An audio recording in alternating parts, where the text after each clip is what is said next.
John Rockefeller was the world's first billionaire and is considered one of the richest men in history. He founded a giant empire called Standard Oil, which dominated the oil market in the United States for years using extremely ruthless methods. He never hesitated to crush his competitors or even to buy off politicians. He owned refineries and iron companies and controlled the railroads until he alone dominated about 90% of the oil refining market in the United States.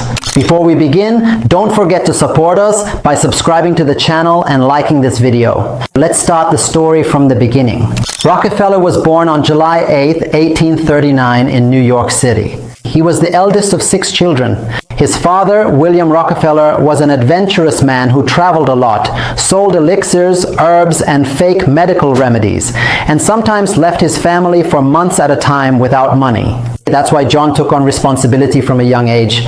Over time, he learned the secrets of trade and always repeated to himself, "I am determined to become rich." His first step was to establish a brokerage firm for grains, meat, and fish with one of his partners. In it, he demonstrated exceptional intelligence in handling money. For example, when he needed a small loan, he would make the banks believe that his investments were many times the amount requested, so they trusted him and gave him what he wanted. With the outbreak of the American Civil War, prices soared and his profits increased tremendously, to the point that in 1862, when he was only 23 years old, he amassed a huge fortune. During that period, crude oil emerged and was discovered to be a tremendous source of energy, later known as black gold. At that point, Rockefeller decided to give up the grain and fish trade to devote himself entirely to the oil industry. He established his first private oil refinery in 1863, and just 2 years later, it became one of the largest oil refineries in the region. From then on, Rockefeller dedicated his entire life to the oil trade, and in 1870, he founded the Standard Oil Company with a group of partners. Rockefeller was known for his exceptional ability to manage businesses at the lowest cost and highest efficiency. Naturally, the company quickly succeeded and began buying out competitors one after another until it had almost complete control over all the refineries in the state. He also made deals with railroad companies to secure extremely low shipping rates. Then the company expanded by acquiring pipelines and stations and bought refineries in other American states, turning it into a giant whose influence grew day by day. Rockefeller used ruthless strategies to eliminate his competitors, as he would wage price wars by drastically lowering the price of kerosene. And despite the low cost, he still remained profitable, while his competitors lost money and ended up shutting down their companies. After the competition disappeared, he would raise prices again to achieve double the profits. He also formed a secret alliance called the South Improvement Company with the railroad companies. They granted him huge discounts and even gave him a share of the money paid by his competitors. In addition to that, he would receive confidential information about their shipments. Within just a few weeks, he managed to take over most of the oil refineries in the state, leaving competitors with only 2 options: either join Standard Oil or go bankrupt.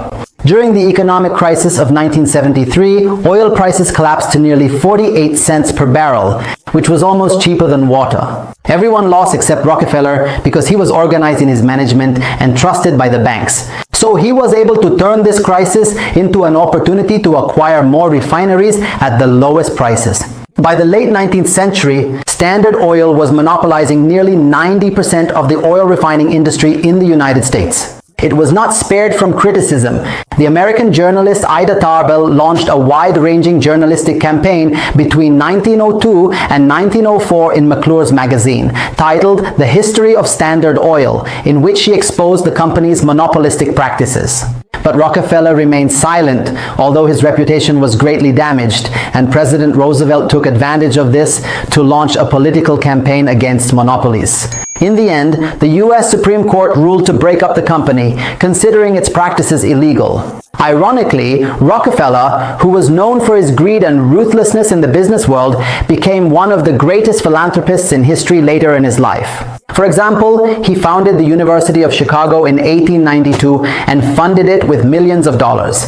He also established, together with his son, major charitable institutions such as the Rockefeller Institute for Medical Research, which later became Rockefeller University. It is estimated that during his lifetime, he donated more than $500 million, contributing to the advancement of medicine and education, the construction of schools and hospitals, and the creation of thousands of job opportunities. John Rockefeller died in 1937 at the age of nearly 97, leaving behind a controversial legacy. A man who despised and bankrupted hundreds of companies, but at the same time saved millions of lives through his charitable foundations. To this day, he is still remembered as one of the greatest and most controversial businessmen in history. In the end, don't forget to support us by liking the video and subscribing to the channel. Have a good evening.